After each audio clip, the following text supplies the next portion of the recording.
So interesting because you see all over social media, certain people, it's like, thank God 2020 is over. That was terrible. Okay, let's get started with 2021. It's going to be great. And then you look also, and like, you can't leave your house. You can't talk to anybody. Don't think about having a party. Don't look at whatever it might be.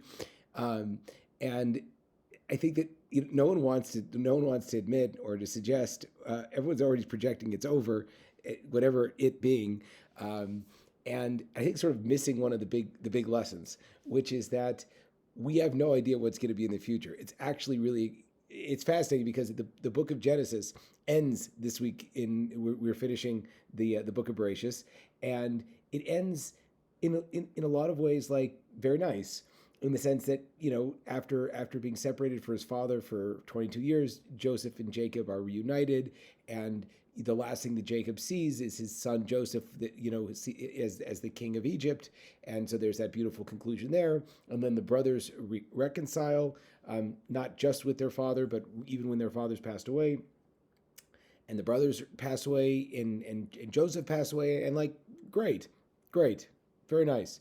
Now the interesting thing is, though, now all the Jews are in Egypt, and so we're going to start next week, like with the slavery and with Pharaoh and all the fun stuff. So it's like, is it a nice end? Is it not a nice end? Right? And so the interesting thing is that this book specifically gives us an amazing perspective on history, which is that at the end of every story, it ends up good. And that's a I believe the Ba'al Shem Tov says that, is that if it's not good, it's not the end, right? That there's this concept of like a messianic era, that at the end of the time it will be fine. So you have to have that level of clarity, that level of hope in the future.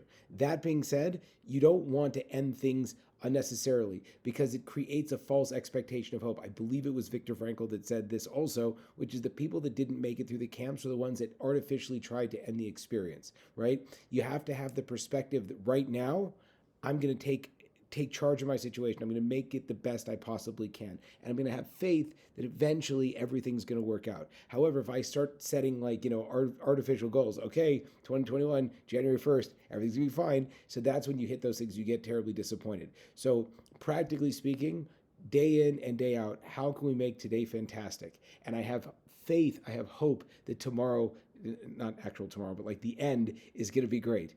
And what comes in between that? Don't worry. We have no idea, and we can handle it day by day, and having that perspective on the future. Shabbos.